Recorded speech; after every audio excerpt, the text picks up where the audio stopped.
കൊച്ചിയിൽ നിന്നും Kerala vision News reporter Aswathy തയ്യാറാക്കിയ റിപ്പോർട്ടാണ് ഇന്ന് പ്രധാനമായി നമ്മൾ എടുക്കുന്നത്. ഇൻഡീഡിലൂടെ തൊഴിൽ തട്ടിപ്പ് നടത്തുന്ന മലയാളി സംഘം രാജ്യത്ത് പിടിമുറുക്കുകയാണ്. കേരളത്തിൽ നിന്നടക്കം നിരവധി ഉദ്യോഗാർത്ഥികളാണ് ഇവരുടെ ഇരകളായിരിക്കുന്നത്. ഉദ്യോഗാർത്ഥികളുടെ സമൂഹ മാധ്യമങ്ങൾ വഴി ബിസിനസ്സുകൾ നടത്തുന്നതാണ് ഇവരുടെ രീതി. Kerala vision news exclusive.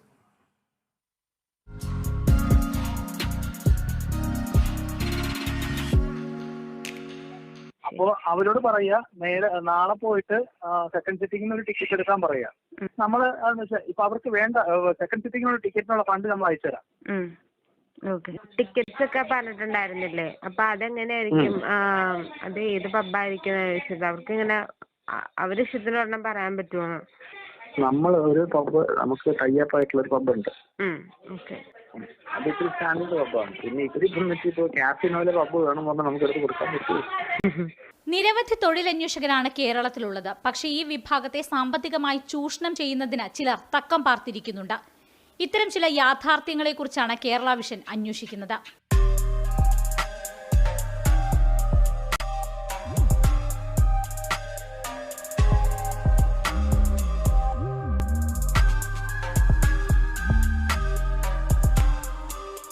ഇന്ത്യയിലൂടെ ലഭിച്ച ജോലിയിലൂടെ ചതിക്കപ്പെട്ട ഒരു പെൺകുട്ടിയാണ് ഇന്ന് നമ്മളോട് സംസാരിക്കുന്നത്. ഒരു ബാഷ് കോർപ്പറേറ്റ് എന്ന് പറഞ്ഞിട്ട് ഒരു കമ്പനിയിലേക്ക് പിന്നെ ടെലികോളേഴ്സിന് ആവശ്യമുണ്ട്. അപ്പോൾ വർക്ക് അറ്റ് ഹോം ആണെന്ന് പറഞ്ഞിട്ടാണ് അവരെന്നോട് പറഞ്ഞത്. 13,000 രൂപ സാലറി പറഞ്ഞിരുന്നത്. ഈ കൺസൾട്ടൻസിയിലേക്ക് ഞാനൊരു 500 രൂപ അയച്ചു കൊടുത്തായിരുന്നു. ജോലി തന്ന ആളും പിന്നെ നമുക്ക് തന്നിരിക്കുന്ന കൺസൾട്ടൻസിയും എല്ലാം ഒരാൾ തന്നെ നടത്തുന്നതായിരുന്നു. എൻ്റെ അടുത്ത് ഈ സതീഷ് എന്ന് പറഞ്ഞിരുന്ന ആളുടെ പേര് പോലും ഒറിജിനൽ അല്ലല്ല. അയാളുടെ പേര് സഞ്ജയ് എന്നാണ്. HR ജ്യോതിഷ് കൺസൾട്ടൻസി എന്ന് പറഞ്ഞിട്ട് ഒരു കൺസൾട്ടൻസി എന്നാണ് എനിക്ക് വന്നിരുന്നത്. അപ്പോൾ ഞാനതിൽ അപ്ലൈ ചെയ്യുകയും ചെയ്തു. ഈ സതീഷ് ചന്ദ്ര മലയാളിയാണോ? മലയാളിയായിരുന്നു. മെയിനായിട്ട് ശങ്കർ പിന്നെ പ്രഭാശങ്കർ എന്ന് പറഞ്ഞിട്ട് 2 പേരുടെ പേരിലാണ് ഈ കമ്പനീസ് ഒക്കെ കിടന്നിരുന്നത്. എനിക്ക് ഓഫർ ലെറ്റർ കിട്ടിയത് ബാഷ് കോർപ്പറേറ്റ് എന്ന് പറഞ്ഞിട്ടാണ്. പക്ഷേ ഞാൻ ജോയിൻ ചെയ്തതിന് ശേഷം എനിക്ക് തന്ന വർക്കുകളൊക്കെ ഈ എംലാൻസിൻ്റെ പേരിലുള്ളതായിരുന്നു. ഒരാളുടെ കീഴിലുള്ള സ്ഥാപനങ്ങൾ തന്നെയായിരുന്നു. പല പേരുകളിലാണ്. അതെ, പല പേരുകളിൽ തന്നെയാണ്.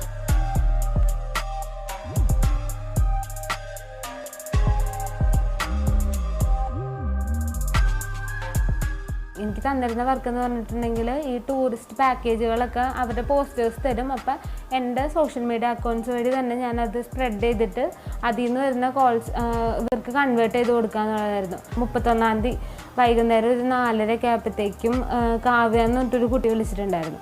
അപ്പോഴാണ് അവർ പറയുന്നത് ഞാനിങ്ങനെ അവരുടെ HR റിക്രൂട്ടറാണ്, ഈ കമ്പനി ഒരു ഫേക്ക് കമ്പനിയാണ്, എന്നെ കൊണ്ട് പറ്റുന്നുണ്ടെങ്കിൽ ഇപ്പോൾ കേസ് കൊടുത്തോളാൻ പറഞ്ഞു. നോർത്ത് പറവൂർ ലോക്കൽ സ്റ്റേഷനിൽ പോയിട്ട് ഞാൻ കംപ്ലൈൻറ്റ് കൊടുത്തായിരുന്നു. ഇതിൽ എത്ര പേരുണ്ടാവും ഏകദേശം ഇതുപോലെ ചീറ്റ് ചെയ്യപ്പെട്ടത്? ടെലികോളറായിട്ട് വർക്ക് സ്റ്റാർട്ട് ചെയ്തവർ ഒരു 8 പേരോളം ഉണ്ട്. അതല്ലാണ്ട് ഇപ്പോൾ ഈ ബാഷ് കോർപ്പറേറ്റിൻ്റെ കീഴിൽ ടൂർണമെൻറ്റിന് വേണ്ടി സെലക്ട് ചെയ്ത കുറേ പ്ലെയേഴ്സ് ഉണ്ട്. അവർ കുറേ പേരുണ്ട്. കുറേ പേരുടെ അടുത്ത് നിന്ന് അവർ 800 രൂപ വെച്ച് മേടിച്ചിട്ടുണ്ട്. മലയാളികൾ നേതൃത്വം കൊടുക്കുന്ന ഈ തൊഴിൽ തട്ടിപ്പ് കേരളത്തിൽ മാത്രം ഒതുങ്ങുന്നതല്ല, രാജ്യവ്യാപകമായി നിലനിൽക്കുന്നതാണ്. കൊച്ചിയിൽ നിന്ന് ക്യാമറാമാൻമാരായ അശ്വന്ത് പിണറായിക്കും സബിൻ ചെത്തിലിനുമൊപ്പം AT Aswathy, Kerala vision news.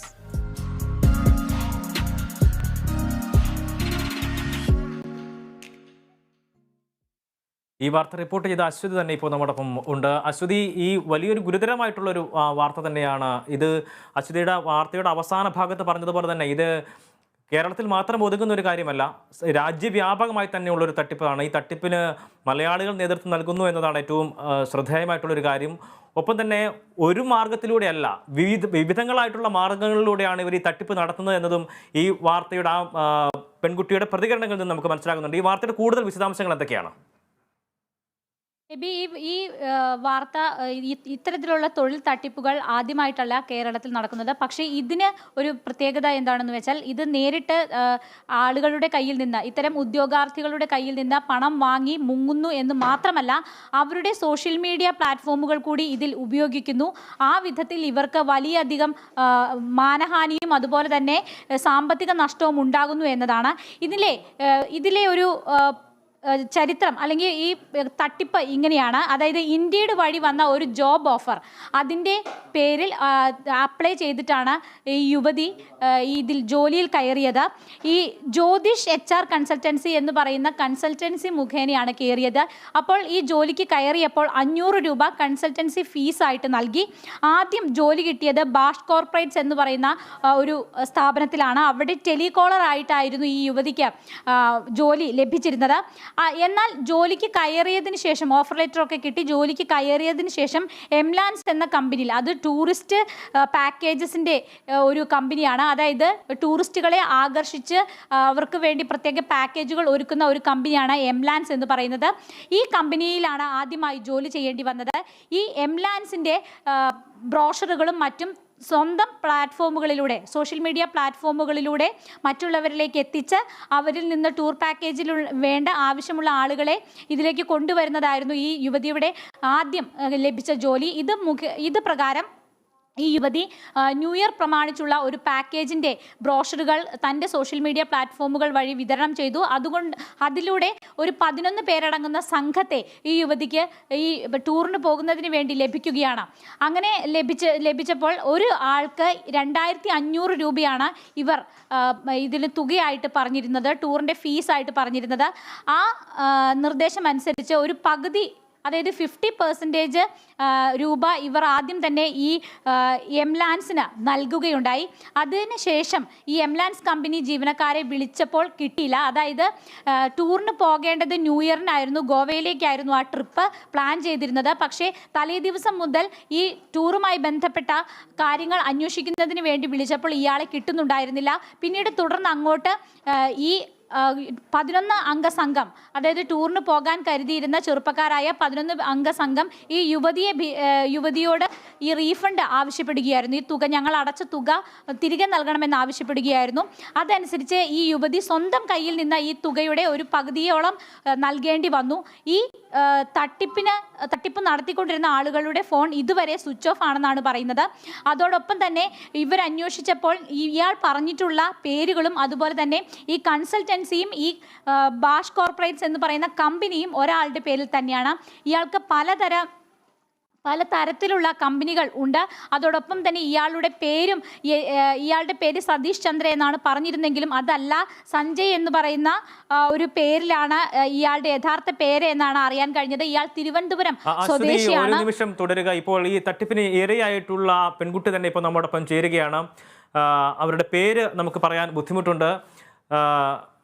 ഇപ്പോൾ നമ്മോടൊപ്പം പെൺകുട്ടി തന്നെയാണ് ഉള്ളത്. ഈ ഒരു തട്ടിപ്പ് നിങ്ങൾക്ക്, അല്ലെങ്കിൽ ഇങ്ങനെ ഒരു സംഭവം ഉണ്ടാകും, എങ്ങനെയാണ് ഇതിലേക്ക് നിങ്ങൾ വരുന്നത്? ഈ ഒരു തട്ടിപ്പിന് ഇരയാകാനായിട്ടുള്ള സാഹചര്യം എങ്ങനെയാണ്, ഒന്ന് വിശദീകരിക്കാൻ കഴിയുമോ? പറയാം. അതെന്താ സംഭവം എന്ന് പറഞ്ഞിട്ടുണ്ടെങ്കിൽ, ഞാൻ ഈ ഇൻഡീഡ് പോലുള്ള ഓൺലൈൻ ജോബ് പ്ലാറ്റ്ഫോമിൽ ഒരുപാട് ജോബ് സെർച്ച് ചെയ്യാറുണ്ട്.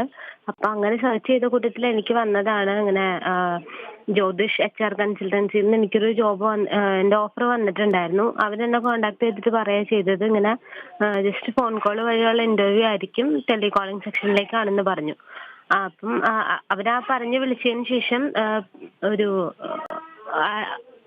അന്ന് ഉച്ചയ്ക്ക് എനിക്ക് കോള് വരിക ചെയ്തത്. വിളിച്ചിട്ട് മറ്റേ ജസ്റ്റ് സെൽഫ് ഇൻട്രൊഡക്ഷൻ മാത്രം മതി എന്ന് പറഞ്ഞിട്ട് ബാക്കി ഡീറ്റെയിൽസ് ഒക്കെ പറഞ്ഞിട്ടൊക്കെ അവർ പറഞ്ഞു നമ്മുടെ കമ്പനി കോയമ്പത്തൂർ ബേസ്ഡ് ആണ്, അപ്പം ഇവിടെ കേരളത്തിൽ ഇതുവരെ തുടങ്ങിയിട്ടില്ല, അപ്പം ജനുവരി പകുതി ആവുമ്പോഴാണ് ഇവിടെ തൃശ്ശൂരിലെ കമ്പനി ഓപ്പൺ ആവുള്ളൂ എന്നാണ് പറഞ്ഞത്. അപ്പം എനിക്ക് ഓഫർ ലെറ്റർ വന്നതും അവർ വിളിച്ചതും ബാഷ് കോർപ്പറേറ്റ്സ് എന്നുള്ളതിൻ്റെ പേരിലാണ് അവർ വിളിച്ചത്. അവിടുന്ന് HR സംസാരിക്കുന്ന രീതിയിലായിരുന്നു എന്നോട് സംസാരിച്ചത്. അപ്പം അത് 13,000 ആണ് സാലറി പറഞ്ഞിരുന്നത്. ആ കമ്പനിയുടെ ഡീറ്റെയിൽസ് എന്താണെന്ന് വെച്ച് കഴിഞ്ഞാൽ അവർ ചെയ്തിരുന്ന വർക്ക് മറ്റേ ഇവന്റ് മാനേജ്മെന്റ്, അതായത് ഈ സ്പോർട്സിനൊക്കെ ബേസ് ചെയ്തിട്ട് ടൂർണമെന്റ്സ് ഒക്കെ നടത്തുന്ന മാതിരി. അപ്പം IPL ഒക്കെ വരുന്നതുകൊണ്ട് കുറച്ചുകൂടി കൂടുതൽ എൻക്വയറീസ് ഒക്കെ വരാൻ ചാൻസ് ഉണ്ട്. അപ്പം ജസ്റ്റ് വർക്ക് ഫ്രം ഹോം ആണ്. അപ്പം നിങ്ങൾ കോൾസ് എടുത്തവർക്ക് ഡീറ്റെയിൽസ് പറഞ്ഞു കൊടുക്കുക, അത്രയും മാത്രമേ പറഞ്ഞിട്ടുണ്ടായിരുന്നുള്ളൂ. അപ്പം എനിക്ക് ഓഫർ ലെറ്റർ വന്ന് കഴിയുമ്പോഴത്തേക്ക് എൻ്റെ കൺസൾട്ടൻസിലേക്ക് 500 രൂപ അയച്ചു കൊടുക്കണം എന്നാണ് പറഞ്ഞിരുന്നത്. ആ പറഞ്ഞ പ്രകാരമൊക്കെ ഞാൻ എല്ലാം ചെയ്യുകയും ചെയ്തു. എനിക്ക് ജോയിനിങ് പറഞ്ഞിരുന്നത് 16-ാം തീയതി ആയിരുന്നു.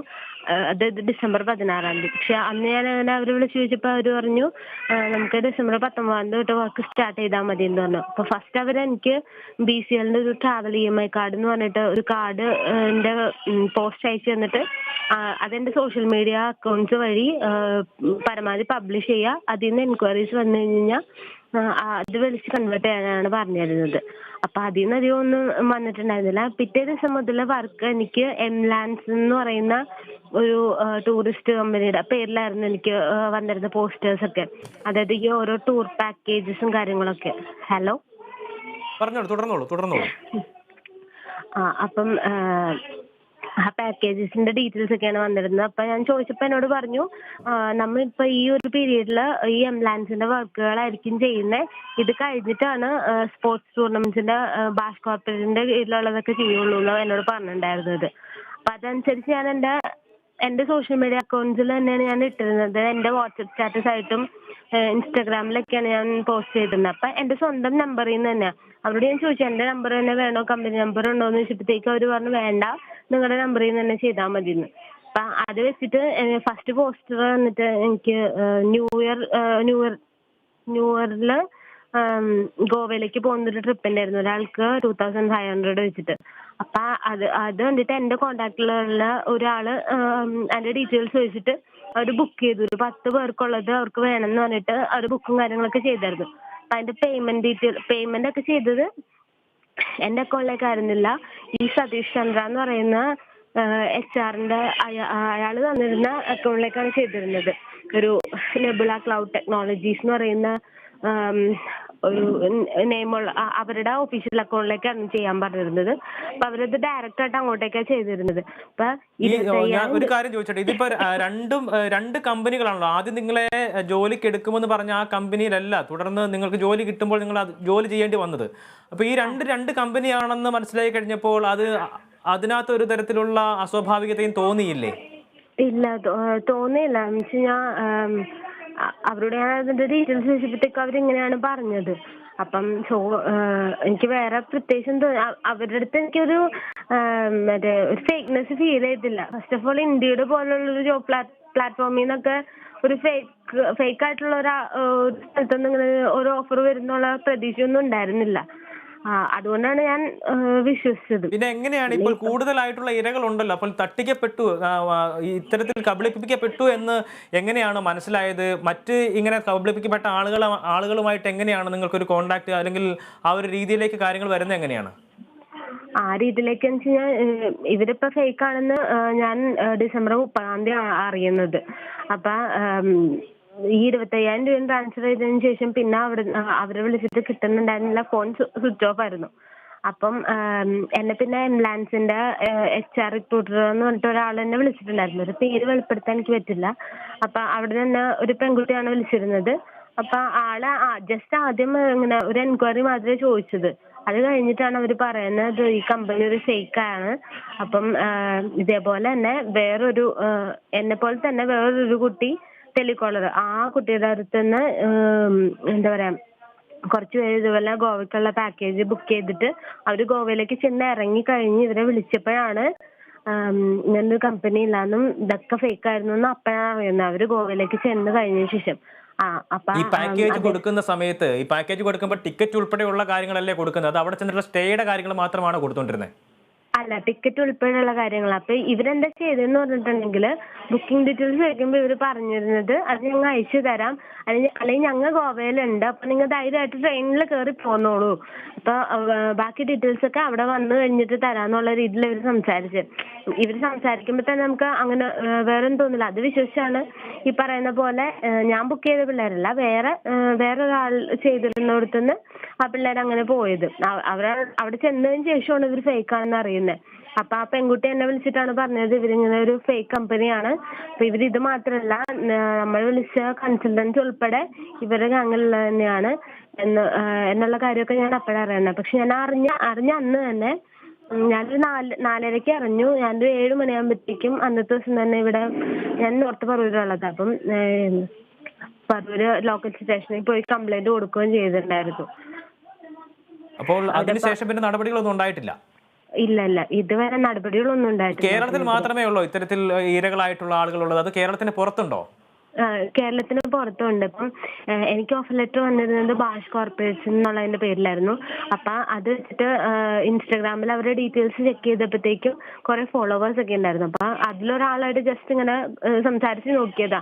സംസാരിച്ച് വന്നപ്പോഴാണ് അറിയുന്നത് അവരുടെ അടുത്തുനിന്നും മെഡിക്കൽ ക്ലെയിമോ മെഡിക്കൽ ഇൻഷുറൻസോ അങ്ങനെ എന്തോ പറഞ്ഞിട്ട് 800 രൂപ വെച്ചിട്ട് ഒരാളുടെ അടുത്തുനിന്ന് മേടിച്ചിട്ടുണ്ട്.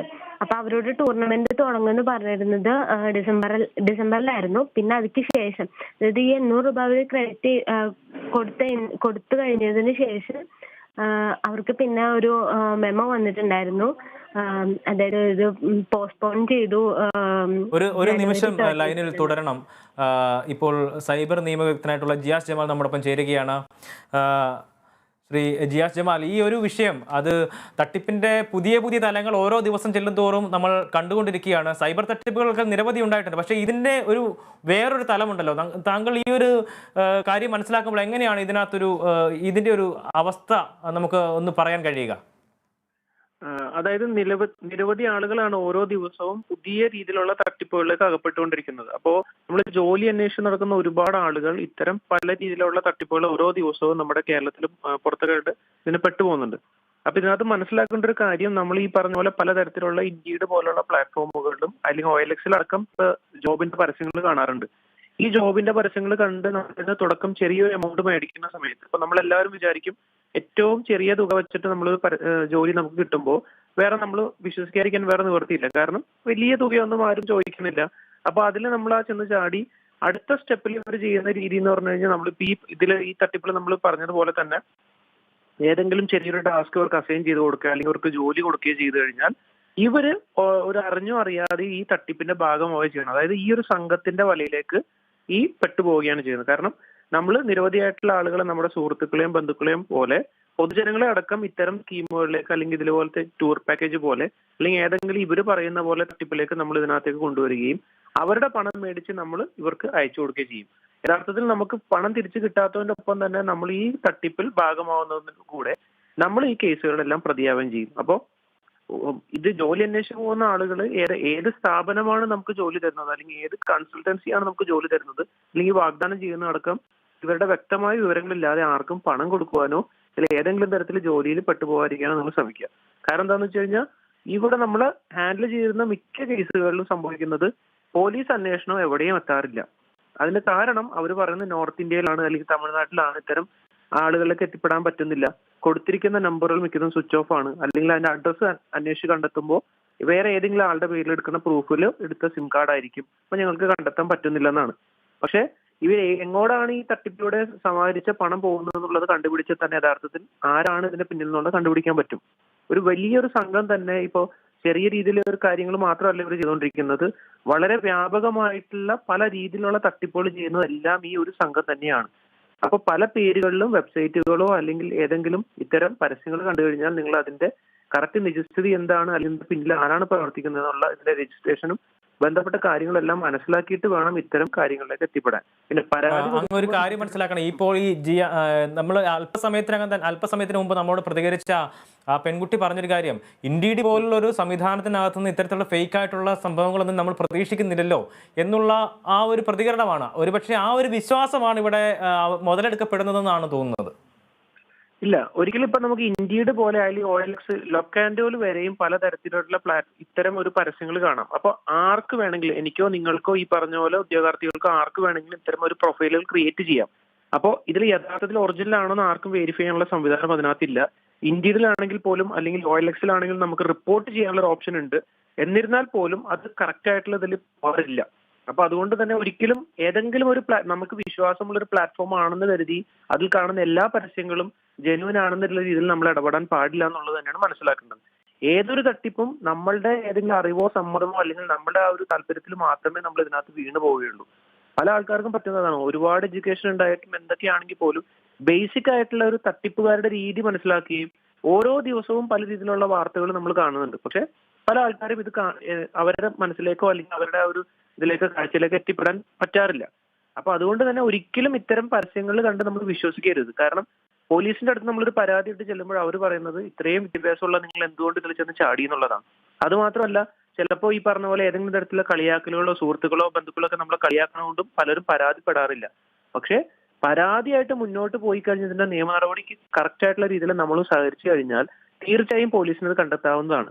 പല ന്യായങ്ങളും പറഞ്ഞു പോയാൽ പോലും ഓരോരുത്തരും അതിലേക്ക് തന്നെയായിരുന്നു ഒന്ന് വരേണ്ടിയിരുന്നത്. കാരണം അതിന് നമ്മൾ ഇത്തരത്തിലുള്ള നിരവധിയായിട്ടുള്ള കേസുകളെല്ലാം തന്നെ പലപ്പോഴും റിപ്പോർട്ട് ചെയ്യപ്പെടുന്നുണ്ട്. പക്ഷേ ഈ ഇതുമായി ബന്ധപ്പെട്ട് കൂടുതലായിട്ടുള്ള അന്വേഷണങ്ങൾ നടക്കുന്നില്ല. അതിനെന്താണ് ശരിക്കും ഒരു തടസ്സമായിട്ടുള്ളത്? മിക്ക കാര്യങ്ങളിലും ഒരു പരാതി കൊടുത്തു കഴിഞ്ഞാൽ അത് കഴിഞ്ഞിട്ട് ഇത് ഫോളോ അപ്പ് ചെയ്യാറില്ല പല ആളുകളും. ഇപ്പൊ 1-2 തവണ പോലീസ് സ്റ്റേഷനിലേക്ക് പോയി കഴിഞ്ഞാൽ അവർ പറയും ഞങ്ങൾ നോക്കുന്നുണ്ട്, ആളുകൾ അന്വേഷിക്കുന്നുണ്ട്, ഉടൻ തന്നെ പിടികൂടുന്നൊക്കെ പറഞ്ഞ പോലും പല ആൾക്കാരും വിചാരിക്കുന്നത് എന്റെ കാശ് പോയെങ്കിൽ പോട്ടെ എന്ന് വിചാരിച്ച് ഒഴിഞ്ഞു മാറേ ചെയ്തുകൊണ്ടിരിക്കുന്നത്. പല തട്ടിപ്പുകളും അത് തന്നെയാണ്. ഇപ്പോൾ 1000 തൊട്ട് 1 ലക്ഷം 2 ലക്ഷം അതിന് മുകളിൽ പോയ ആളുകൾ ഫോളോ അപ്പ് ചെയ്യാത്തതിന്റെയാണ് ഏറ്റവും ഒന്നാമത്തെ പ്രശ്നം. രണ്ടാമത്തത് പോലീസിന്റെ ഭാഗത്തു നിന്ന് അവർ വിചാരിക്കും ഈ പറഞ്ഞ പോലെ ഇതിന്റെ പുറകിൽ പോയി കഴിഞ്ഞാൽ ഞങ്ങൾക്ക് 100,000 കേസുകളുടെ കൂട്ടത്തിൽ ഈ തട്ടിപ്പിന്റെ പുറകെ നടന്ന് ഒരു ഐഡന്റിറ്റി ഇല്ലാത്ത ആളുകളുടെ പുറകെ എങ്ങനെ പോയി പിടിക്കും എന്നുള്ളതാണ്. പക്ഷെ വിചാരിച്ചാൽ പോലീസിന് പിടിക്കാവുന്നതാണ്. ഇപ്പോൾ ഏതെങ്കിലും ഉന്നത സ്വാധീനമുള്ള ആളുകളോ രാഷ്ട്രീയക്കാരൊക്കെ കൊടുത്ത പരാതികൾ ഉറപ്പായിട്ടും അവർ നടപടി സ്വീകരിക്കുന്ന പോലെ തന്നെ ഏതൊരു സാധാരണക്കാരന്റെ പരാതിയും അതുപോലെ അവർക്ക് നടപടി എടുക്കാവുന്നതാണ്. അപ്പോൾ പോലീസ് നടപടി എടുത്തില്ലെങ്കിൽ ബന്ധപ്പെട്ട അധികാരികൾക്ക് നമ്മൾ പരാതി കൊടുക്കുകയും അതുമല്ലെങ്കിൽ കോടതിയിൽ സമീപിച്ച് ഇതിനുള്ള നീതി നമുക്ക് ലഭിക്കേണ്ട നീതി അല്ലെങ്കിൽ നമുക്ക് അർഹതപ്പെട്ട നീതി നമ്മൾ മേടിച്ചെടുക്കാൻ ശ്രമിക്കണം. ഇതിനകത്ത് ഏറ്റവും വലിയൊരു കുഴപ്പം നമ്മുടെ കാശ് പോകുന്നത് മാത്രമല്ല, ഈ ഒരു വലിയൊരു തട്ടിപ്പിന്റെ ഒരു ചെയിനിൽ നമ്മൾ അറിഞ്ഞോ അറിയാതെയോ നേരത്തെ പറഞ്ഞതുപോലെ പെട്ടുപോകുന്നതിന്റെ ഒപ്പം തന്നെ നാളെ പണം നഷ്ടപ്പെട്ട ആളുകൾ നമുക്കെതിരെ ആണ് പരാതി കൊടുക്കാൻ പോകുന്നത്, നമ്മൾ ഇതിന്റെ പ്രതിയാവുകയും ചെയ്യും. അപ്പോൾ ഒരു തെറ്റും ചെയ്യാതെ തന്നെ ഇത്തരം ഒരു വലിയൊരു തട്ടിപ്പിൽ നമ്മൾ വീണു പോവുകയും പത്രദൃശ്യ മാധ്യമങ്ങളടക്കം ഇത് നമ്മുടെ ഫോട്ടോ അടക്കം പ്രസിദ്ധീകരിക്കുകയും ചെയ്തു കഴിഞ്ഞാൽ നമുക്കുണ്ടാകുന്ന നാണക്കേട് വളരെ വലുതാണ്. അപ്പോൾ ആ സമയത്ത് നമുക്ക് ഒരിക്കലും പറയാൻ പറ്റില്ല ഞങ്ങൾ ഇത് പെട്ടുപോയതാന്ന് പറയാൻ പറ്റില്ല. നമുക്കറിയാലോ പല തട്ടിപ്പുകളിലും നമ്മൾ അറിയാതെ വന്ന് ചാടി പോവാറുണ്ട്. അപ്പൊ അതുകൊണ്ട് നമ്മൾ ആദ്യമേ നിയമ നടപടി സ്വീകരിച്ച് ഇതിനെതിരെ അവർക്കെതിരെ കേസ് രജിസ്റ്റർ ചെയ്താൽ മാത്രമേ നാളെ എന്തെങ്കിലും തരത്തിൽ പണം നഷ്ടപ്പെട്ടവർ നമുക്കെതിരെ ഒരു നടപടിയുമായി വന്നു കഴിഞ്ഞാൽ നമുക്ക് പറഞ്ഞു നിൽക്കാനോ ഡിഫെൻഡ് ചെയ്യാനോ ഒരു കാര്യം ഉണ്ടാവുകയുള്ളൂ. അതാണ് എനിക്ക് അങ്ങ് ഒരു നിമിഷം തുടരണം. ഇപ്പോൾ VK ആദർശ് നമ്മോടൊപ്പം ചേരുന്നുണ്ട്. ശ്രീ VK ആദർശ്, നിരവധിയായിട്ടുള്ള തട്ടിപ്പ് വാർത്തകൾ പലകുറിയായി വരുന്നുണ്ട്. എങ്കിൽ പോലും ഓരോ ദിവസവും അതിൻ്റെ പുതിയ പുതിയ വേർഷൻസ് ആണ് നമ്മൾ കാണുന്നത്. ഇന്നിപ്പോൾ ഇപ്പോൾ ഉണ്ടായിരിക്കുന്ന ഇൻഡീഡ് പോലുള്ള ഒരു സംവിധാനത്തിൽ നിന്ന് ലഭിച്ചിരിക്കുന്ന ഒരു പരസ്യം, അതിൽ ആകർഷകരായി ജോലിക്ക് കയറി അതിനുശേഷം തട്ടിക്കപ്പെടുന്ന ഒരു സാഹചര്യമാണ് ഉണ്ടായിരിക്കുന്നത്. സ്വന്തം സോഷ്യൽ മീഡിയ പ്ലാറ്റ്ഫോം പോലും ഇതിനു വേണ്ടിയിട്ട് അറിഞ്ഞോ അറിയാതെ ഉപയോഗപ്പെടുത്തേണ്ട ഒരു സാഹചര്യം കൂടി ഉണ്ടാവുന്നു. ഈ ഒരു സാഹചര്യത്തിൽ തട്ടിപ്പിൻ്റെ പുതിയൊരു തലമാണ് നമ്മൾ കാണുന്നത്. എങ്ങനെ നമുക്ക് ഇതിനകത്ത് നിന്ന് അല്ലെങ്കിൽ ഇതിൽ നിന്നൊരു മോചനം ഒരു തരത്തിലും ഉണ്ടാകാനുള്ള സാധ്യതയില്ലേ? അത് തട്ടിപ്പ് ചെയ്യാണ്ട് പറയല്ലോ. 3-4 മനുഷ്യന്മാര് കൂടി എന്തെങ്കിലും ഒന്ന് ചെയ്യാൻ തുടങ്ങിയ കാലത്തോളം അത്രത്തോളം പഴക്കം കാണും തട്ടിപ്പുകൾക്കും. കാരണം മനുഷ്യന്മാർ ഇടപെടുന്ന ഏരിയയാണ്. അപ്പൊ തട്ടിപ്പിൽ നിന്ന് എങ്ങനെ മാറി നടക്കാമെന്ന് ചിന്തിച്ചു കഴിഞ്ഞാൽ, ഒന്ന് നമ്മൾ ചെയ്യുന്ന അല്ലെങ്കിൽ നമുക്ക് അർഹത ഉള്ളതാണോ നമുക്ക് കിട്ടുന്നതെന്ന് ഉറപ്പാക്കുക. 2, നമ്മൾ ചെയ്യുന്നത് നിയമപരമായ കാര്യമാണോ എന്ന് നമ്മൾ ഉറപ്പാക്കുക എന്നുള്ളതാണ്. വേറൊരാളെയും തട്ടിക്കാതിരിക്കുക എന്നുള്ളത്. നേരത്തെ പറഞ്ഞ പോലെ ആ തട്ടിപ്പിന്റെ ചെയിനിൽ പങ്കാളിയാകാതിരിക്കുക എന്നുള്ളതാണ് നമുക്കിവിടെ ചെയ്യാൻ പറ്റുന്ന പരിപാടി. 2, ഇപ്പൊ ഈ ഓൺലൈൻ സംവിധാനങ്ങൾ വന്നത് പിന്നെ നമുക്ക് ഈ പറയുന്ന മറ്റേതൊക്കെ ആണെങ്കിൽ നമുക്ക് പലയിടത്തും ചോദിച്ച് മനസ്സിലാക്കാം. ഇപ്പൊ ഒരാൾക്കൊരു ജോലി ഓഫർ ചെയ്തു അല്ലെങ്കിൽ അങ്ങനെ ഒരു സംഭവം ചെയ്യുമ്പോൾ നമുക്ക് ആളിനെ കുറിച്ച് നാട്ടിലൊരു പറച്ചിൽ കാണുമല്ലോ, അല്ലെങ്കിൽ നാട്ടിലൊരു ഇംഗ്ലീഷ് ഭാഷ പറഞ്ഞ ആളുടെ ഒരു ഡ്യൂ ഡെലിജൻസ് നമുക്ക് എടുക്കാൻ പറ്റുമല്ലോ. അതായത് ആളിനെ കുറിച്ചുള്ള ഒരു ജാഗ്രത റിപ്പോർട്ട് നമുക്ക് കാണും. അതനുസരിച്ചാണ് നമ്മൾ ഒരാളിനെ സമീപിക്കുന്നത്. പക്ഷെ ഓൺലൈൻ ആയപ്പോഴത്തേക്ക് അതിനുള്ള സംവിധാനങ്ങളില്ല. മാത്രമല്ല, ഇത്തരം ചതിക്കുഴികളിൽ വീഴുന്നവർ മിക്കവരും എന്ന് പറയുന്നത് ബോട്ടം ഓഫ് ദ പിരമിഡ് എന്ന് വിളിക്കപ്പെടാവുന്ന ആ ഒരു സ്ഥലത്തിൽ നിൽക്കുന്ന ആൾക്കാരാണ്. കാരണം ഇതിനെക്കുറിച്ച് വലിയ ഗ്രാഹ്യം കാണണമെന്നില്ല. പക്ഷെ അവരെ സംബന്ധിച്ചിടത്തോളം പെട്ടെന്ന് ജോലിയോ അങ്ങനെയുള്ള എന്തെങ്കിലും ഒരു കാര്യം ആവശ്യവുമായി വരും. അപ്പൊ അതിനകത്താണ് ഏറ്റവും വലിയൊരു പ്രശ്നം വരുന്നത്. അത് നമുക്ക് എങ്ങനെ ഒഴിവാക്കാന്ന് ചോദിച്ചാൽ പൂർണ്ണമായി ഒഴിവാക്കാൻ പറ്റത്തില്ല. എങ്ങനെ കുറയ്ക്കാം എന്നുള്ളത് മാത്രമാണ്. തത്വത്തിൽ അത് പൂർണ്ണമായി ഒഴിവാകില്ല. കാരണം നമ്മൾ അതിനെ ഫിൽട്ടർ ചെയ്യുന്ന ഓരോ സംവിധാനങ്ങളും ഈ തട്ടിപ്പ് നടത്തുന്നവർ വേറൊരു കെണി ഒരുക്കി അല്ലെങ്കിൽ വേറൊരു തന്ത്രം ഒരുക്കി, അതിനെ സോഷ്യൽ എഞ്ചിനീയറിംഗ് എന്നൊക്കെ വേണേൽ വിളിക്കാം. അപ്പൊ അത്തരത്തിലൊരു സംവിധാനം ഒരുക്കി അവർ കാത്തിരിക്കും. അതിനകത്ത് വീണ്ടും ആൾക്കാർ എന്ന് വീഴും എന്നുള്ളതാണ് സത്യം. വലിയ തമാശ എന്ന് പറയുന്നത് ഇത്തരത്തിൽ ഓൺലൈൻ തട്ടിപ്പുകളിൽ അത്രയ്ക്ക് വിദ്യാഭ്യാസമോ സാമൂഹിക നിലവാരമോ ഇല്ലാത്തവർ മാത്രമല്ല ചെന്ന് വീഴുന്നത്. ഉന്നത വിദ്യാഭ്യാസം ആർജിച്ചവരടക്കം ചെന്ന് വീഴുന്നുണ്ടോ എന്നുള്ളതാണ് ഇതിന്റെ ഏറ്റവും കൗതുകകരമായ വസ്തുത. ഈ ഒരു സംവിധാനത്തെക്കുറിച്ച് അറിയാത്തത് കൊണ്ട്, അല്ലെങ്കിൽ നമുക്ക് സാധാരണ നമ്മൾ പറയുമല്ലോ ചില വിഷയങ്ങളിൽ ടെക്നിക്കലായിട്ടാണെങ്കിൽ പോലും നമ്മൾ കുറച്ചുകൂടെയൊക്കെ ഈ അവഗാഹം ഉണ്ടാക്കിയെടുക്കേണ്ടതുണ്ട്. അതിൻ്റെ ഒരു പരിമിതിയാണോ നമുക്ക് ശരിക്കും ഇത്തരത്തിൽ ഈ നമ്മൾ കബളിപ്പിക്കപ്പെടാൻ കാരണം? അല്ല, അങ്ങനല്ല. നമുക്ക് സാഹചര്യമാണ് കബളിപ്പിക്കൽ എല്ലാം നടക്കുന്ന നമ്മൾ സാഹചര്യവുമായി ബന്ധപ്പെടുത്തിയാണ്, അല്ലാതല്ല. അപ്പൊ അതിന് ഒരു പ്രത്യേക സാഹചര്യത്തിലാണ് നമ്മളെല്ലാം ചെയ്യുന്നത്. ഉദാഹരണത്തിന് ഇപ്പൊ എന്താണ് പറയുന്നത്, ഓൺലൈൻ ഫ്രോഡുകൾ, കണ്ടമാനം ഫ്രോഡുകളുണ്ട് ഫിനാൻസ് റിലേറ്റഡ്. അതെല്ലാം എന്ന് പറയുന്നത് അതിനെക്കുറിച്ചുള്ള അറിവില്ലായ്മയല്ല. എനിക്ക് പെട്ടെന്ന് 2 ലക്ഷം രൂപ ലോട്ടറി അടിച്ച കാശ് കിട്ടും, നിങ്ങളൊരു അതിന്റെ കൊറിയർ സാധനങ്ങൾ നിങ്ങൾക്ക് ഒപ്പിടാനുള്ള ഡോക്യുമെന്റ് അയച്ചു തരാനായിട്ട് ഒരു 850 രൂപ നിങ്ങൾ ഗൂഗിൾ പേ ചെയ്യൂ എന്ന് പറഞ്ഞാൽ സെക്കൻഡ് ചെയ്യാൻ റെഡിയായി 10,000 ക്യൂ നിൽക്കുന്ന സ്ഥലത്ത് നമുക്ക് എന്താണ് പറയാൻ അതിനകത്തുള്ളത്? കാരണം ഗൂഗിൾ പേ വരെ ഉപയോഗിക്കാൻ അറിയാവുന്ന ആൾ അത്യാവശ്യം, അല്ലെങ്കിൽ ഇത്തരത്തിൽ UPI പേയ്മെന്റ് ഉപയോഗിക്കാൻ അറിയാവുന്ന ആൾ അത്യാവശ്യം സാങ്കേതിക സാക്ഷരത ഉള്ള ആളാണ്. പക്ഷെ അവരല്ലേ ഇതിനകത്ത് ഇങ്ങനെ അയച്ചു കൊടുക്കുന്നത്. അപ്പൊ പറയുമല്ലോ, വേറൊരു തരത്തിൽ പറഞ്ഞു കഴിഞ്ഞാൽ ഒന്ന് എന്താണ് കരുതലെടുക്കണമെന്ന് നമുക്ക് പറഞ്ഞാൽ പോലും ഒരു വേള അതിന്റെ പരിധികളിൽ കൂടെ തന്നെ, ഈ കരുതൽ എടുക്കുന്നതിന്റെ പരിധികളിൽ കൂടെ തന്നെ പല മോഹന സുന്ദര വാഗ്ദാനങ്ങൾ നൽകി, അല്ലെങ്കിൽ ഇത് താനല്ലയോ ഇത് എന്ന് വർണ്ണത്തിൽ ആശങ്ക ഉണ്ടാക്കുന്നതാണ് അപ്പുറത്തെ വശത്തിരുന്ന് ചെയ്യുന്ന കുറ്റവാളി ചെയ്യുന്നത്. അതിനകത്ത് നമ്മളെ മോഹിപ്പിക്കുന്ന ഒരു ചെറിയ കമ്പോണന്റ്, ഒരു ഘടകം ഉണ്ടായേക്കാം. അല്ലെങ്കിൽ നമുക്ക് നമ്മുടെ ഇപ്പോഴത്തെ അവസ്ഥ മുതലാക്കുന്നത്, ജോലി ഇല്ലാത്തുള്ള ഒരാളാണെങ്കിൽ ഒരു ജോലിയുടെ കാര്യം മോഹിപ്പിക്കുന്ന ഒരു അവസ്ഥ ഉണ്ടായേക്കാം. ഇത്തരം പ്രശ്നമുണ്ട്. ഇതിനേക്കാളൊക്കെ എനിക്കൊന്ന് കോവിഡ് ആദ്യം പടർന്നു പിടിച്ചപ്പം ഉണ്ടായിരുന്ന ഒരുപാട് പേര് ലോൺ ആപ്പുകളുമായി ബന്ധപ്പെട്ട ജോലിയിൽ അവസാനം അവരവിടെ ചെന്നിട്ട് ചെയ്യുന്നതെന്ന് പറഞ്ഞാൽ ആൾക്കാരെ ട്രാപ്പിൽപ്പെടുത്തുന്ന പണിയാണ് ജോലി കിട്ടിയവർ ചെയ്തുകൊണ്ടിരിക്കുന്നത്. പുറത്തു വരാൻ പറ്റത്തില്ല, ഭീഷണിപ്പെടുത്തുന്ന കേസുകൾ ഉണ്ടായിരുന്നു. അത്തരത്തിൽ ഇത് ചങ്ങല വളരെ വിപുലമാണ്. നമുക്ക് എന്താണ് പറയുന്നത്, ചില സമയം ഭീതി ജനിപ്പിക്കുന്ന കാര്യങ്ങളാണ് പലതും നമ്മൾ അറിയാറുള്ളത്. ജാഗ്രതയായിരിക്കുക, പോലീസിംഗ് സംവിധാനം ശക്തമാക്കുക എന്നുള്ളതാണ് ഇതിനകത്ത് ചെയ്യാൻ പറ്റുന്ന ഒരു പരിപാടി.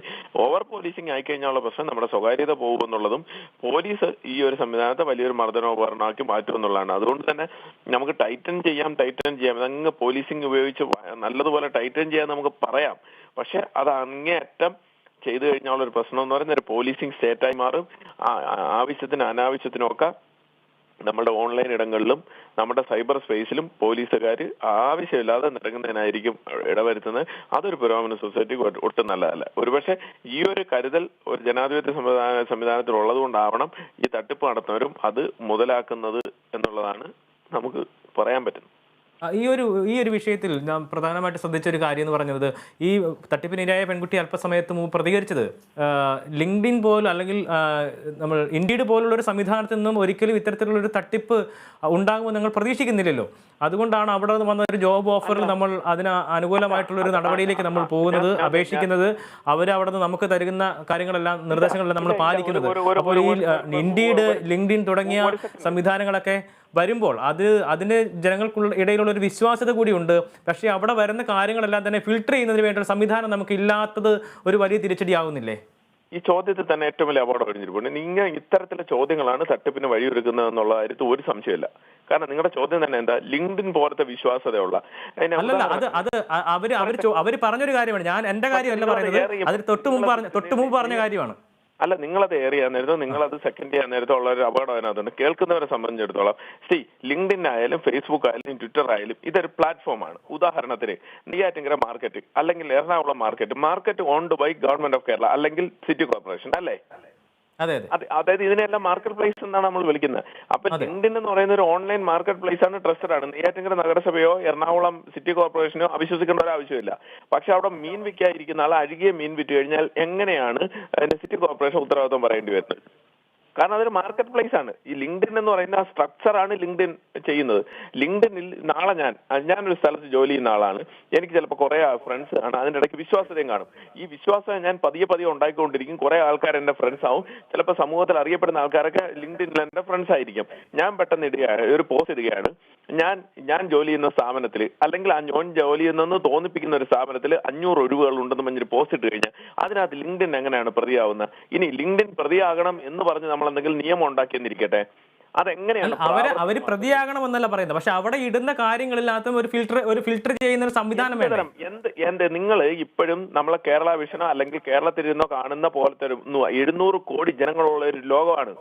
ആ 700 കോടി 750 കോടി ജനങ്ങളുള്ള ലോകത്തില് ലിങ്ക്ഡിനിൽ കേവലം 10 കോടി അംഗങ്ങളെങ്കിലും ഉണ്ടെന്ന് വിചാരിക്കുക. കേവലം ഉദാഹരണത്തിന് ഫേസ്ബുക്കിൽ മാത്രം 200 കോടി പേര് കൂടുതലുണ്ട്. നിങ്ങൾ തുടർച്ചയായി ആക്റ്റീവായി നിൽക്കുന്ന 10 കോടി പേരുണ്ട്. ഇതിനകത്ത് 10 കോടി വേണ്ട, 10 ലക്ഷമാണെന്ന് ഇരിക്കട്ടെ.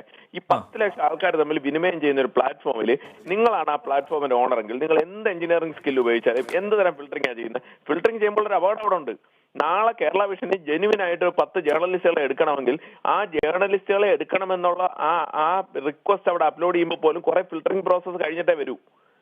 ഇനി ഒക്കെ പോട്ടെ, മനോരമയിലോ മാതൃഭൂമിയിലോ അത് ഫിൽറ്ററിംഗ് പ്രോസസ് ഉള്ള സ്ഥാപനമാണ്. ക്ലാസിഫൈഡിൽ എത്ര ബോഗസ് ആയിട്ടുള്ള അഡ്വർടൈസ്മെന്റ് വരുന്നുണ്ട്. അതുകൊണ്ട് തന്നെയല്ലേ ആ ക്ലാസിഫൈഡ് അവസരങ്ങൾ പേജിന്റെ താഴെ അവരെഴുതുന്നത്. ഇതുമായി ബന്ധപ്പെട്ട തൊഴിലവസരങ്ങൾ നിങ്ങൾ തന്നെ നിജസ്ഥിതി നോക്കി ഉറപ്പാക്കണം, ഞങ്ങൾക്കൊരു ഉത്തരവാദിത്വം ഉണ്ടായിരിക്കുന്നതെന്ന് മനോരമയിലും മാതൃഭൂമിയിലും കാണുന്നുണ്ടെങ്കിൽ അതേ വിശ്വാസത എന്തുകൊണ്ടാണ് മനോരമയ്ക്ക് എന്ത് എളുപ്പമോ ഒരു ദിവസം വരുന്ന മാക്സിമം 50-60 അഡ്വർടൈസ്മെന്റേ ഉള്ളൂ. അത് ചെക്ക് ചെയ്യാനുള്ള സംവിധാനം മനോരമയ്ക്ക് മാതൃഭൂമിക്ക് ഒന്നാം തരമായിട്ട് ഏജന്റ് നെറ്റ്വർക്ക് കേരളത്തിലുണ്ട്. അവർക്ക് സാധിക്കാത്തത് ഒരു ഓൺലൈൻ സ്പേസിൽ ലിങ്ക്ഡിൻ സ്ഥാപിക്കണമെന്ന് പറയുന്നിടത്താണ് ഏറ്റവും വലിയ അപകടം. അല്ല, അപ്പോൾ ഈ ഒരു സംവിധാനത്തിൽ പോലീസ് ചാർത്തി കൊടുക്കാതിരിക്കുക. അല്ല, അങ്ങനെ അത്തരത്തിലൊരു കാര്യത്തിലേക്കല്ല പോകുന്നത്. നമ്മളോട് ഇങ്ങനെ ചോദിക്കും, അല്ലെങ്കിൽ ആ ഒരു ആശങ്ക അവർ പങ്കുവെക്കുകയല്ല. അപ്പോഴത്തേക്ക് അതിന് കൃത്യമായ രീതിയിൽ പറഞ്ഞു കൊടുക്കാനായിട്ടൊരു സംവിധാനം ഒരുപക്ഷെ നമുക്ക് വേണ്ടേ? അതുകൊണ്ടാണ് അങ്ങയോട് ഈ ഒരു വിഷയവുമായിട്ട് ബന്ധപ്പെട്ട് നിരവധിയായിട്ടുള്ള വിഷയങ്ങൾ ചർച്ചയ്ക്ക് പങ്കെടുക്കുന്ന ആളാണ്, നിരവധി ധാരണകളുള്ള മനുഷ്യനാണ്. അപ്പൊ അതുകൊണ്ടാണല്ലോ അങ്ങയോട് ഈ ഒരു കാര്യം ചോദിക്കുന്നത്. അത് തന്നെ, ഇതേ ചോദ്യം നിങ്ങൾ ടൈംസ് ഓഫ് ഇന്ത്യയോടോ മനോരമയോടോ ചോദിക്കാൻ ധൈര്യപ്പെടാത്ത എന്താണ്? കാരണം ബോഗസ് തൊഴിൽ അഡ്വർടൈസ്മെന്റ് മനോരമയിലും മാതൃഭൂമിയിലും പിന്നെ ടൈംസ് ഓഫ് ഇന്ത്യയിലും വരുന്നുണ്ട്. അവരും അതിനെക്കുറിച്ച് അവെയറാണ്. അതുകൊണ്ടാണ് അവർ പിഞ്ച് ഓഫ് സാൾട്ട് അതിനകത്ത് ഇടുന്നത്. അതായത് ഒന്ന് ഉപ്പൂട്ടി കഴിക്കാനുള്ള സാധനം അതിനകത്ത് ഇടുന്നത്. അവരതിനകത്ത് അതിന്റെ കൂടെ അഡ്വർടൈസ്മെന്റ് ഇടുന്നുണ്ട്. ഇത് തൊഴിലുമായി ബന്ധപ്പെട്ട കാര്യങ്ങൾ ഉദ്യോഗാർത്ഥി തന്നെ വരുംവരായികൾ അല്ലെങ്കിൽ അതിന്റെ ഡാറ്റ നോക്കി ഉറപ്പാക്കിയതിന് ശേഷം വേണം അപ്രോച്ച് ചെയ്യാനായിട്ട്. ഇതുമായി ഉണ്ടാകുന്ന കഷ്ടനഷ്ടങ്ങൾക്ക് ഞങ്ങൾ ഉത്തരവാദിയല്ല.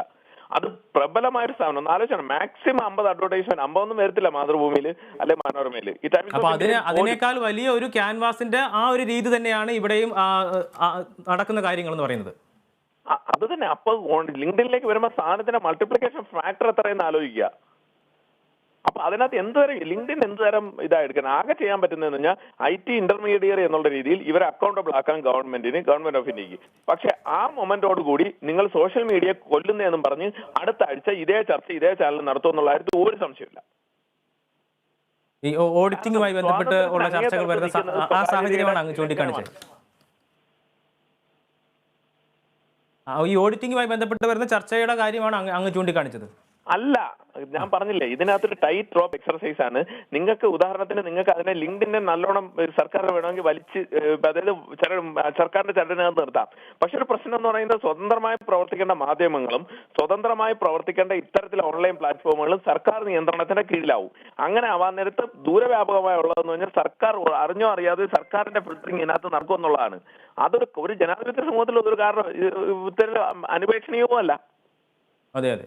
അങ്ങ് ഇതിനിടയ്ക്ക് അങ്ങ് സൂചിപ്പിച്ചൊരു ഒരു കാര്യമുണ്ടല്ലോ, ഈ ഒരു വിഷയങ്ങളിൽ അല്ലെങ്കിൽ ഇത്തരത്തിലുള്ള സംഭവങ്ങൾ ഉണ്ടാകുമ്പോൾ പോലീസിംഗ് കുറച്ചുകൂടി ശക്തമാക്കി കഴിഞ്ഞാൽ അതിന് നടപടികൾ ഒരു പരിധിവരെ നമുക്ക് കുറയ്ക്കാൻ കഴിയും, അല്ലെങ്കിൽ ഇത്തരത്തിലുള്ള കാര്യങ്ങൾക്ക് ഒരു പരിധിവരെ നമുക്ക് മറുപടി കിട്ടുമെന്ന് അങ്ങ് സൂചിപ്പിച്ചു. അപ്പോൾ ഈ ഒരു നിലവിലുള്ള സാഹചര്യത്തിൽ അത് സാധ്യമാകാതെ പോകുന്നതിനുള്ള കാരണങ്ങൾ എന്തൊക്കെയാണെന്ന് ഒന്ന് വിശദീകരിക്കാമോ?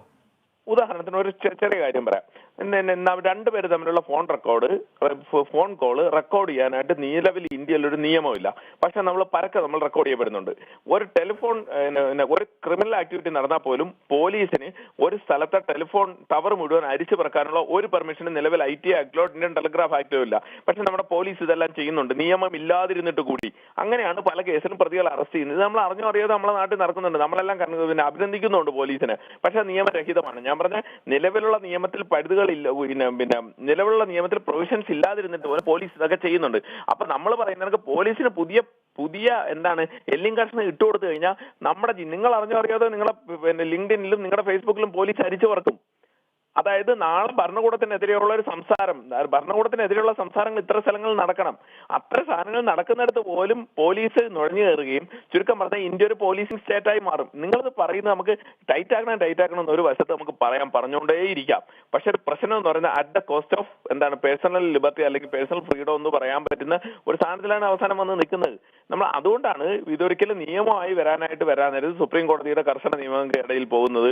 അല്ലെങ്കിൽ ജാഗ്രതയോടെയുള്ള ഇന്റർനെറ്റ് ഫ്രീഡം എന്നൊക്കെ പറയുന്ന പല ഗ്രൂപ്പുകളും ഉണ്ട്. അവരൊക്കെ ഇതിനകത്ത് ഇടപെടും. നമുക്ക് എളുപ്പം പറയാം ഇതെല്ലാം ഫിൽട്ടർ ചെയ്യണം, ഇതിനകത്ത് പോലീസ് നോക്കണം, ഗവൺമെന്റ് പോലീസ് എല്ലാം നോക്കും. പക്ഷെ അവസാനം ആത്യന്തികമായി ഇതൊരു ഗവൺമെന്റിന്റെ സപ്പോർട്ടിൽ പ്രവർത്തിക്കുന്നത് അല്ലെങ്കിൽ ഗവൺമെന്റിന്റെ കണ്ണുകൾക്കുള്ളിൽ പ്രവർത്തിക്കുന്ന ഒരു സ്ഥാപനമായി മാറും.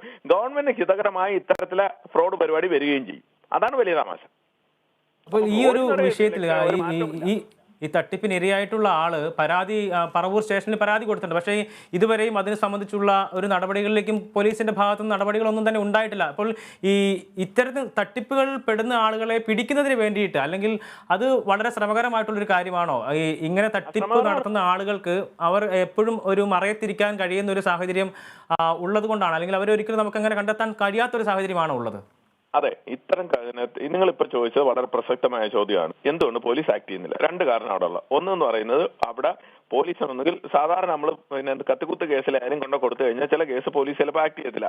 അതിനവിടെ ചിലപ്പോൾ ആവശ്യത്തിന് പോലീസുകാർ കാണത്തില്ല, ചിലപ്പോൾ അവർക്ക് മുകളിൽ നിന്നൊരു വിളി വന്ന് കാണും ഇതിനകത്ത് ആക്ട് ചെയ്യാതിരിക്കുക. കാരണം പലതായിരിക്കാം.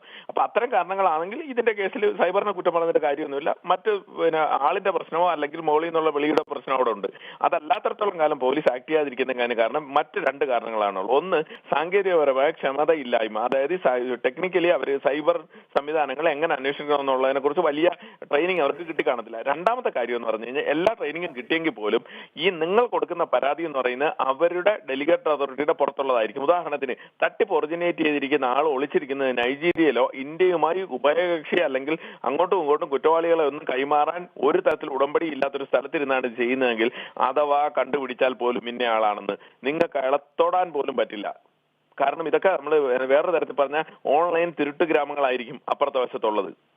അപ്പൊ നമുക്കിത് വളരെ ബുദ്ധിമുട്ടുള്ളതാണ്. അഥവാ കണ്ടെത്തിയാൽ ഇപ്പൊ പോലീസ് വളരെ ആക്റ്റീവായിട്ട് വളരെ സജീവമായി അല്ലെങ്കിൽ സക്രിയമായി ഇതിനെ പിന്നിൽ പ്രവർത്തിച്ച് ആളിന്റെ തൊട്ടടുത്ത് എത്തിയാൽ പോലും ചിലപ്പോൾ തൊടാൻ പറ്റാത്ത രീതിയിലായിരിക്കും ഈ കാര്യങ്ങൾ ഇരിക്കുന്നത്. നമ്മൾ വളരെ മെച്ചപ്പെട്ട സ്ഥലത്താണ് ജീവിക്കുന്നത് എന്നുള്ള തോന്നലും വേണ്ട.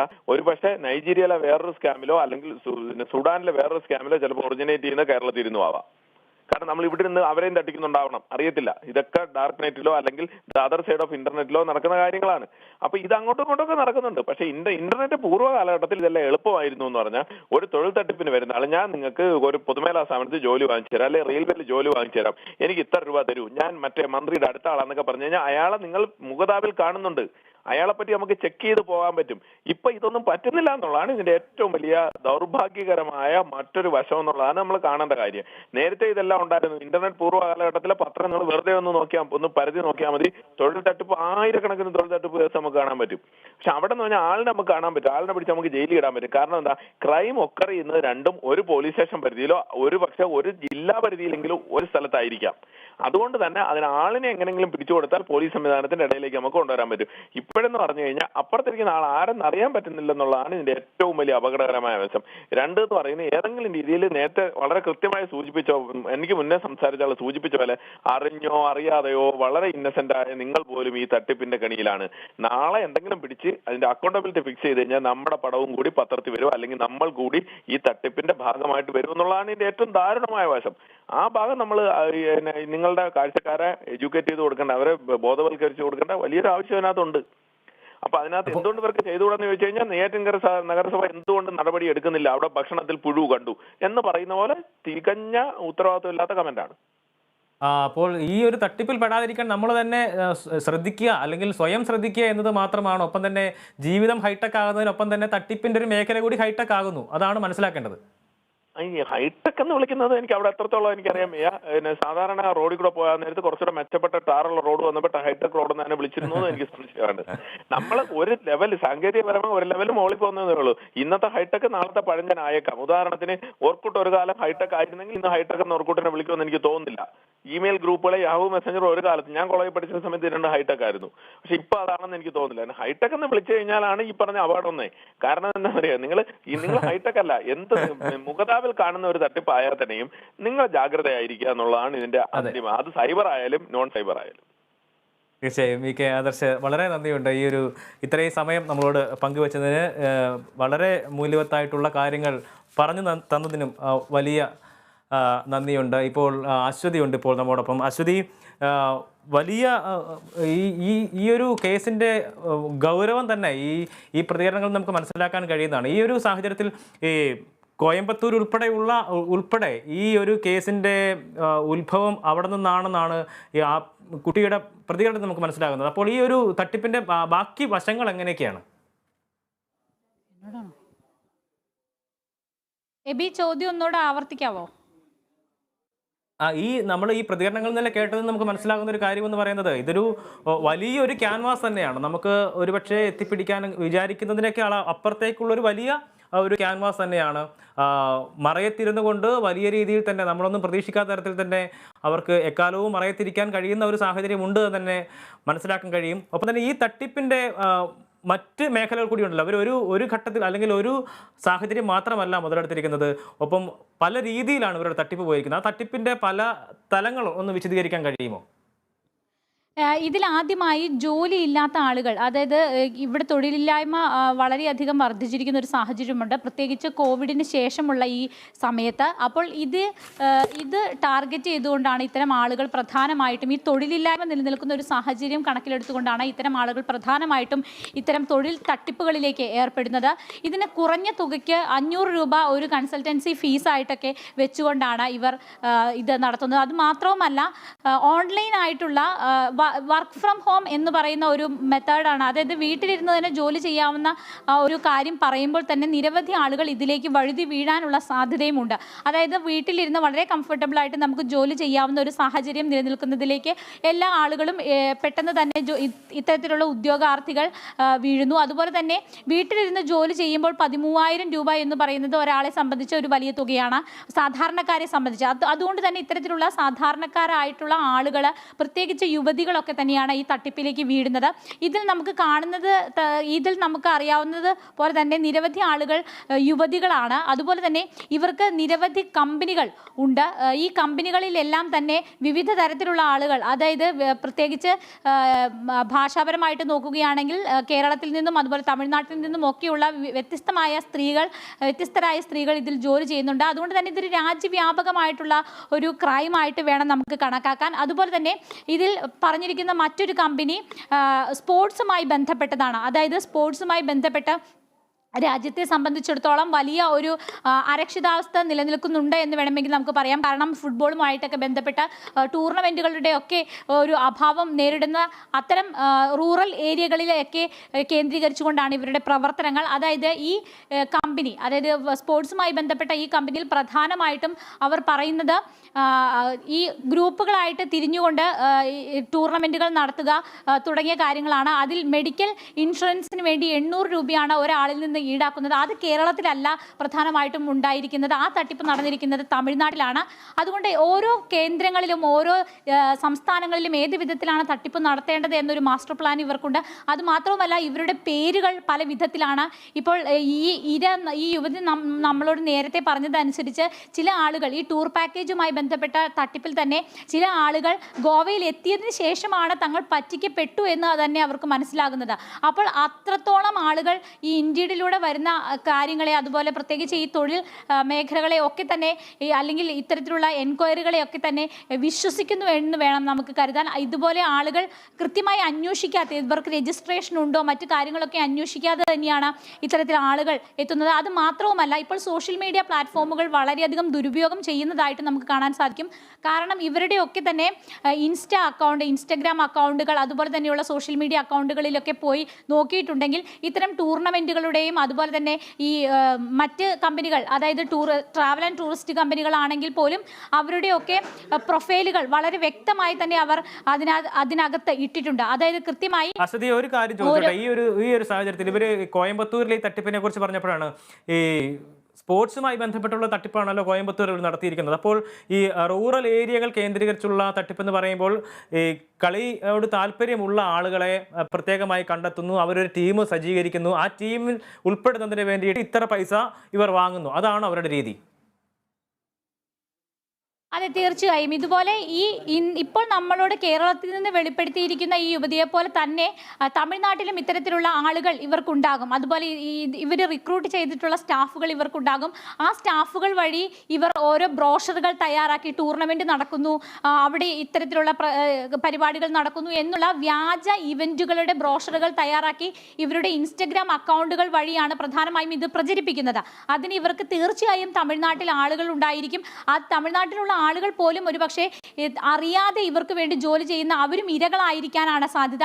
ഇപ്പോൾ ഇവിടെ യുവതി വെളിപ്പെടുത്തിയതുപോലെ കണ്ണൂരിൽ നിന്ന് ഒരു യുവതി ഇതിന്റെ റിക്രൂട്ടറായിട്ട് ജോലി ചെയ്യുന്നുണ്ട്. സത്യത്തിൽ അവർക്ക് അറിയില്ലായിരുന്നു ഈ കമ്പനി എങ്ങനെയാണ് പ്രവർത്തിക്കുന്നതെന്ന്. അവസാനം അറിഞ്ഞപ്പോൾ അവർ മറ്റുള്ളവരെ വിളിച്ച് ബോധ്യപ്പെടുത്തുകയാണ് ചെയ്തത്. നിങ്ങൾ തട്ടിപ്പിന് ഇരയായിക്കൊണ്ടിരിക്കുകയാണ് എന്ന് ബോധ്യപ്പെടുത്തുകയാണ് ചെയ്തത്. അതുകൊണ്ട് തന്നെ ഈ സ്പോർട്സുമായി ബന്ധപ്പെട്ടാണെങ്കിലും ഇത്തരത്തിലുള്ള ആളുകൾ റിക്രൂട്ടേഴ്സ് അവർക്കുണ്ടായിരിക്കും. അവരുടെ സോഷ്യൽ മീഡിയ പ്ലാറ്റ്ഫോമുകൾ ഇതിനുവേണ്ടി ഉപയോഗിക്കുന്നു, ദുരുപയോഗം ചെയ്യുന്നു എന്നതാണ്. പക്ഷേ പലർക്കും ഒരു കമ്പനിയിൽ വർക്ക് ചെയ്യുമ്പോൾ സ്വന്തം സോഷ്യൽ മീഡിയ പ്ലാറ്റ്ഫോമുകളിലൂടെ ഇത്തരം പ്രചരണങ്ങൾ നടത്തുന്നത് ശരിയാണോ എന്ന് പോലും ചിന്തിക്കുന്നില്ല എന്നുള്ളതാണ് ഇവിടെ ഏറ്റവും ദയനീയമായ അവസ്ഥ. അതുപോലെ തന്നെ സ്പോർട്സിലൊക്കെ ഇൻട്രസ്റ്റ് ഉള്ള ആളുകൾ, ചെറുപ്പക്കാർ 800 രൂപയൊക്കെ കൊടുത്ത് പോകുന്നത് കൊണ്ട് പലപ്പോഴും ഇത് അഡ്രസ്സ് ചെയ്യപ്പെടുന്നില്ല, ഈ പ്രശ്നം അഡ്രസ്സ് ചെയ്യപ്പെടുന്നില്ല. അതായത് 1000 രൂപയിൽ താഴെയുള്ള 500 രൂപ 800 രൂപ തുകയൊക്കെ ആയതുകൊണ്ട് തന്നെ പലപ്പോഴും അവർ ഓക്കെ ശരി ഇത് പോകട്ടെ എന്നുള്ള രീതിയിലുള്ള ഒരു സമീപനമാണ് ഇതിനോട് സ്വീകരിക്കുന്നത്. അതുകൊണ്ട് തന്നെയാണ് പലപ്പോഴും ഇത്തരം തട്ടിപ്പുകൾ പുറത്തു വരാത്തതും. പക്ഷേ ഇപ്പോൾ ഇവർ നമ്മളോട് വെളിപ്പെടുത്തിയ യുവതി അന്വേഷിച്ചപ്പോൾ തന്നെ നിരവധി ആളുകൾ ഉണ്ട് എന്ന് അറിഞ്ഞപ്പോഴാണ് ഇതൊരു വലിയ മാസമായിട്ടുള്ള ഒരു ക്രൈമാണ് എന്ന് മനസ്സിലാക്കാനായിട്ട് സാധിച്ചത്. അതുകൊണ്ടാണ് ഇത് ഇത്രയും ഗൗരവമുള്ളതായിത്തീരുന്നത്. 1-2 ആളുകൾക്ക് ചെറിയ തുക പോകുമ്പോൾ അവർക്ക് അത്ര പ്രശ്നമുണ്ടാകുന്നില്ല. നമ്മളോട് സംസാരിച്ച ഈ യുവതി തന്നെ പറയുന്നത് അവരുടെ കയ്യിൽ നിന്ന് 11,000 രൂപയോളം ഇവരുടെ കയ്യിൽ നിന്ന് പോകേണ്ടിയിരുന്നു. അതായത് ഇവരെ വിശ്വസിച്ച്, അതുപോലെ തന്നെ ഇവരുടെ വിശ്വാസ്യത, ഇതൊക്കെ ചോദ്യം ചെയ്യുന്ന രീതിയുണ്ട്. അത്തരം കാര്യങ്ങളിലേക്കൊക്കെ ഇത് കടന്നപ്പോഴാണ് ഒരുപക്ഷെ അവർ തന്നെ ഒരു പരാതിയുമായിട്ടൊക്കെ മുന്നോട്ട് വന്നത്. ചിലപ്പോൾ 500 രൂപ നഷ്ടപ്പെട്ടു എന്നതിൻ്റെ പേരിൽ ഒരു പരാതി വരാനുള്ള സാധ്യതയില്ല. പക്ഷേ അവരുടെ കയ്യിൽ നിന്ന് ഈ ടൂറിസ്റ്റ് പാക്കേജുമായി ബന്ധപ്പെട്ട് അവരുടെ കൂടെ ഉണ്ടായിരുന്ന ആളുകൾ ടൂർ പോകുന്നതിന് വേണ്ടി പൈസ നൽകി അവർ അവസാനം വീട്ടിൽ വന്ന് വഴക്കുണ്ടാകുന്ന സ്ഥിതി ഉണ്ടായി. അത്തരത്തിലേക്ക് ഗൗരവതരമായ കാര്യങ്ങളിലേക്കൊക്കെ ഇത് പോയപ്പോഴാണ് ഒരു പരാതിയായിട്ട് ഇതിനെ കൊണ്ടുവരാനുള്ള ഒരു ധൈര്യം ഈ യുവതി കാണിച്ചത്. അത്തരത്തിലേക്കുള്ള നിക്കക്കള്ളി ഇല്ലാത്ത അവസ്ഥ എന്നൊക്കെ പറയാം. അത്തരത്തിലുള്ള കാര്യങ്ങളിലേക്ക് പോകുമ്പോഴാണ് പലപ്പോഴും ആളുകൾ ഇതിൽ പരാതിയുമായിട്ട് മുന്നോട്ട് പോകുന്നത്. അതാണ് അതിനു മുൻപ് വരെ ഇവർ പരാതിയുമായിട്ട് മുന്നോട്ട് വരുന്നില്ല എന്നുള്ളതാണ് ഇത്തരം തട്ടിപ്പ് സംഘങ്ങൾക്ക് പിടിവള്ളിയായിട്ടുള്ളത്. എബി, ഒപ്പം തന്നെ ഈ തട്ടിപ്പിന് അല്ലെങ്കിൽ തട്ടിപ്പ് നടത്തിയിരിക്കുന്ന ആളുടെ പേര് സതീഷ് ചന്ദ്ര എന്നുള്ള പേര്, അത് വ്യാജമാണ് എന്നുള്ള കാര്യം എങ്ങനെയാണ് ഇവർക്ക് മനസ്സിലായത്? അത് സംബന്ധിച്ച് അശ്വതിയുടെ വാർത്തയിൽ സൂചന ഉണ്ടായിരുന്നല്ലോ. സതീഷ് ചന്ദ്ര എന്ന പേരാണ് ഇവരുടെ ആദ്യം പറഞ്ഞത്. പക്ഷെ അങ്ങനെ അയാൾ തന്നിരിക്കുന്ന നമ്പർ വെച്ച് വെരിഫൈ ചെയ്യുമ്പോൾ അത്തരത്തിലുള്ള ഒരാളില്ല. അതുപോലെ തന്നെ ഇവരുടെ ഇൻസ്റ്റാ അക്കൗണ്ട് നോക്കിക്കഴിയുമ്പോഴും അത്തരത്തിലുള്ള ഒരാളില്ല. പക്ഷേ അതിന് സമാനമായ രീതിയിൽ ഈ നമ്പർ ഉപയോഗിച്ച് ഇൻസ്റ്റാ അക്കൗണ്ടും മറ്റു കാര്യങ്ങളും സഞ്ജയ് എന്ന് പറയുന്ന ആളാണ്.